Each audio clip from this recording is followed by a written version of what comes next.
मुल्क में जो इलेक्शन को लेकर बेयकीनी के बादल छाए हुए थे वो बादल अब छट गए हैं। 2024 फरवरी तारीख आ चुकी है जनाब। 8 फरवरी के आम इंतखाबात 8 फरवरी को होने हैं। सदर और इलेक्शन कमीशन में इत्तफाक हो गया। रवाना सदर के एलामिया में कहा गया कि सुप्रीम कोर्ट के हुक्म पर सदर आरिफ अलवी से चीफ इलेक्शन कमिश्नर और अटॉर्नी जनरल ने मुलाकात की है। सदर मुमलिकत को हल्का बंदी और इलेक्शन के बारे में पेशरफ्त पर ब्रीफिंग दी गई है और 8 फरवरी को आम इंतखाबात कराने पर इत्तफाक किया गया है। इलेक्शन कमीशन ने भी अपने एलामिया में इसकी तस्दीक की है और आज सुप्रीम कोर्ट को इससे मुतालिक आगाह कर दिया जाएगा। मुल्क में इंतखाबात पर छाए बेयकीनी के बादल बिल आखिर कहना चाहिए कि छट गए हैं और इलेक्शन की हतमी तारीख सामने आ गई है। इसी पर बात कर लेंगे साबिक secretary election commission Kanwar Dilshad साहब साथ मौजूद हैं।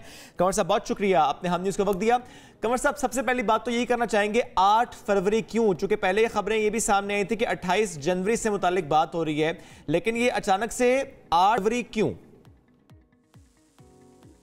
इसमें सबसे बड़ी अहम बात यह हुई कि 28 जनवरी का भी आ रहा था, जो जैसे कि इलेक्शन कमीशन पाकिस्तान मुसलसल अपने प्रेस कॉन्फ्रेंस के जरिए और अपने स्टेटमेंट जारी कर रहा था कि इलेक्शन जो है वो जनवरी के आखिरी हफ्ते में होंगे। लेकिन सियासी जमातों के सरबराहों ने जब ये कोड ऑफ कंडक्ट के हवाले से इलेक्शन कमीशन पाकिस्तान से मशावरत कर रहे थे तो उन्होंने कहा कि जनाब फरवरी का पहला हफ्ता जो है मुनासिब रहेगा, क्योंकि जनवरी में बर्फबारी, बारिशें और दीगर धुंध फॉग की वजह से ये पोलिंग स्टेशनों पर आवाम को तकलीफ पहुंचेगी वहां आने जाने में। तो फिर इलेक्शन के पाकिस्तान ने अपनी मशावरत के तहत और महकमा मौसमियात से मशवरा करने के बाद उन्होंने 11 फरवरी की तारीख मुकर्रर कर दी। लेकिन सुप्रीम कोर्ट ऑफ पाकिस्तान में जब उन्होंने अपना शेड्यूल पेश किया तो वहां फिर चीफ जस्टिस पाकिस्तान ने भी एक बहुत अच्छा खुशआइन कदम ये उठाया कि उन्होंने कहा कि जी आइन का आर्टिकल 48 जो है उसका सब सेक्शन 4 है, उसमें सदर मुमलिकत को भी इख्तियार हासिल है कि वो तारीख मुकर्रर करें। लेकिन चूंकि इलेक्शन कमीशन पाकिस्तान ने सेक्शन 57 के तहत जो हमारा इलेक्शन एक्ट है उसके तहत जो खुद मुख्तार हैं तारीख देने में, तो आपने अपनी कानूनी पोजीशन के तहत 11 फरवरी दे दी, लेकिन आप सदर मुमलिकत से मशावरत करें। तो सुप्रीम कोर्ट ऑफ पाकिस्तान की हदायत पर इलेक्शन कमीशन पाकिस्तान ने प्रेसिडेंट पाकिस्तान से मशावरत की।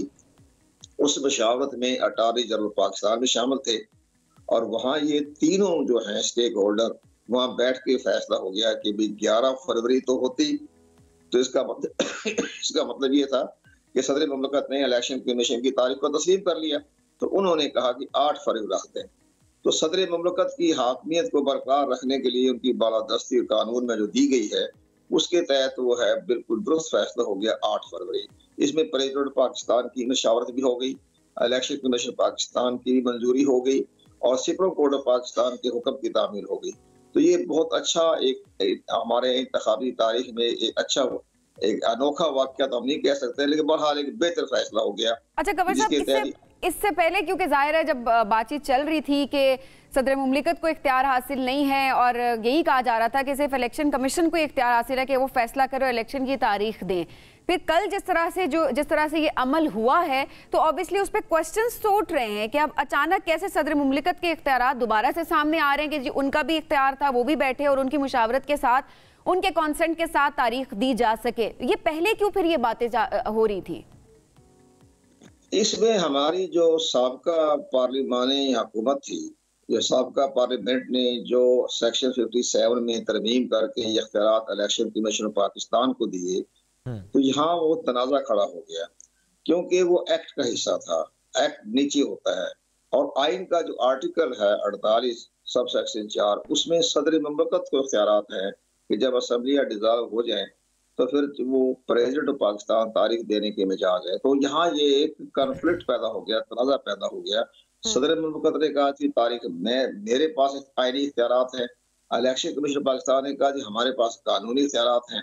तो इन दोनों की कॉन्फ्लिक्ट की वजह से ये तनाज़ा पैदा हो गया था और वो कल सुप्रीम कोर्ट ऑफ पाकिस्तान ने इस तनाज़े का हल निकाल दिया और उन्होंने कहा कि आप वहाँ सदर जाएं और मशावरत करें और उसके बाद 1 तारीख पर आप अपना फैसला कर लें। तो और इसका फ्यूचर पे क्या इम्पैक्ट है कि आइंदा यानी जब हम फ्यूचर की बात करते हैं तो इलेक्शन कमीशन ऊपर है कि प्रेसिडेंट साहब ऊपर है? जो कि आपने खुद कहा कि एक्ट नीचे होता है और आइन ज़ाहिर है ऊपर है, उसकी शक ऊपर है, तो आइंदा के लिए प्रेसिडेंट साहब ही तारीख दिया करेंगे? नहीं, जो आइंदा जो कौमी असम्बली आएगी तो वो इस पर नजरसानी करेगी। जब तमाम कवानीन जो साबका हुकूमत की पार्लिमानी ने ज्वाइंट सेशन में एमरजेंसी में एक ही रात में 30-30, 40-40, 50-50 जो कानून साजी की है, वो सारे जो नेक्स्ट गवर्नमेंट आएगी वो सब पर असर नो गौर करेगी। और हमारा ख्याल ये है कि वो इस सेक्शन 57 में भी प्रेसिडेंट ऑफ पाकिस्तान को इख्तियार दे देगी कि प्रेसिडेंट ऑफ पाकिस्तान और इलेक्शन कमीशन ऑफ पाकिस्तान जो है मिलकर तारीख का मुतय्यन करें। ये दोबारा वही 57 जो है वो दोबारा बहाल हो जाएगा और ये तनाज़ा खत्म हो जाएगा।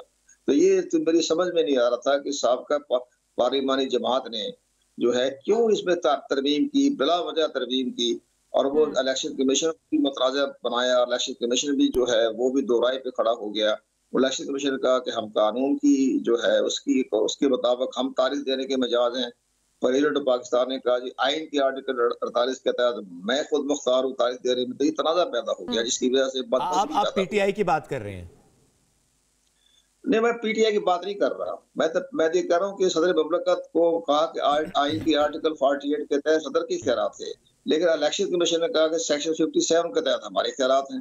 तो इतना सा पैदा हो गया था। अच्छा कवर साहब एक और भी बड़ा दिलचस्प सवाल ये भी है कि ज़ाहिरा इख्तियारात अगर देखा जाए तो या प्रेसिडेंट के पास है, इलेक्शन कमीशन के पास है, वो सारी बातें तो आपने क्लैरिफाई कर दी, लेकिन इससे पहले जो है एक जमात थी, सिर्फ उसको पता था कि इलेक्शन कब होंगे। उसने कहा कि जी फरवरी में इलेक्शंस होंगे और बाकी जमातें सिर्फ ये कहती रहेगी कि हमें डेट दें और हमें पता चल सके।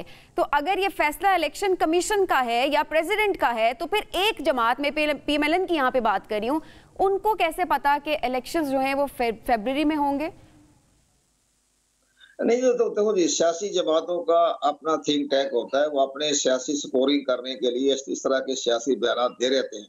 उनके सियासी बयान से इलेक्शन कमीशन पाकिस्तान पर कोई असर नहीं पड़ता। इलेक्शन कमीशन पाकिस्तान ने तो जनवरी के आखिरी हफ्ते में इंतखाबात करवाने के लिए अंदिया दे दिया था कि आखिरी हफ्ते में हम इंतखाबात करवा देंगे। 17 अगस्त को ही इलेक्शन कमीशन पाकिस्तान ने जो एक रोड मैप दिया था, तो उन्होंने कहा था 30 नवंबर को हल्का बंदियों का गजट नोटिफिकेशन जारी हो जाएगा, इंतखाबी फरिश्तों को जारी कर देंगे और हम इसके फौरन बाद इंतखाबी शेड्यूल जारी कर देंगे जिसके तहत जनवरी के आखिर में इंतखाबात हो जाएंगे। तो इसको इत्तेफाक समझे? नहीं, तो ये तो सियासी पार्टी को अपनी स्कोरिंग करती रहती है। मैं इनकी जानता हूँ, उनके मामला तो आप भी जानते हैं, आप भी जानते हैं, मीडिया भी जानता है। उनकी बातें पर ना आए, उनकी कोई ठीक है। लेकिन क्या इसको ये समझा जाए कि वो जो मुशावरत होती है पॉलिटिकल पार्टी सिलेक्शन कमीशन की, उसमें कोई बात ऐसी है जो कि शायद किसी एक पार्टी की मानी जाती है या मानी गई है?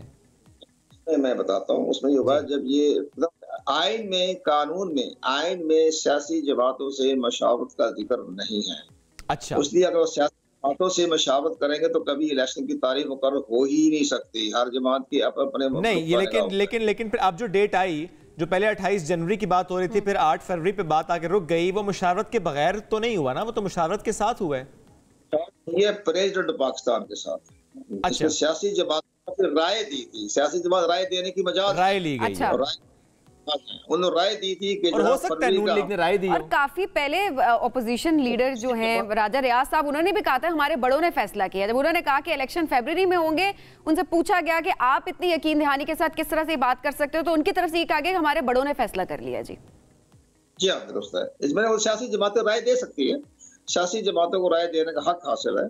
वो उस इंतखाब में हिस्सा लेना होता है ना, वोटर को मुतर्रक करना होता है, उनको राय देने हक है। लेकिन उसका फैसला करने के इख्तियार जो हैं वो इलेक्शन कमीशन पाकिस्तान को सेक्शन 57 के तहत थी। अब सुप्रीम कोर्ट ऑफ पाकिस्तान ने कहा नहीं, आइन का आर्टिकल 48 को मद्देनजर रखें और सदर मुमलकत से राय लें, मशवरा करें।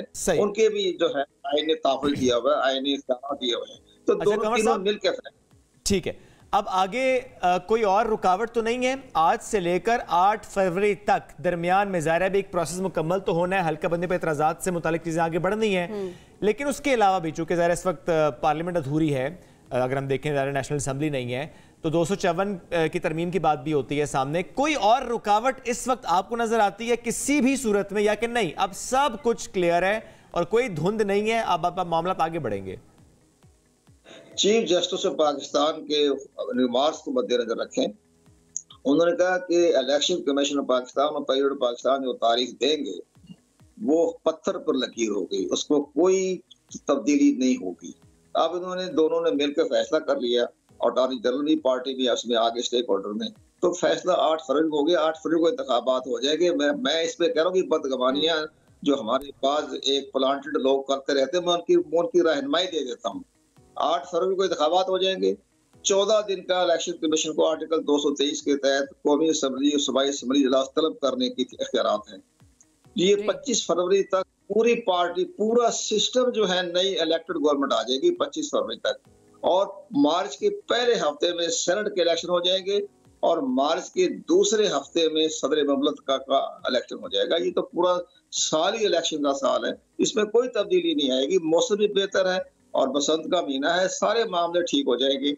आप इसमें बदगमानियां जो हमारे पास दोष या बात करते थे, ये लोगों को गुमराह करने वाली बात है। साफ बात है, मैं आई कर रहा हूं, मैं रोड मैप दे दिया मैंने।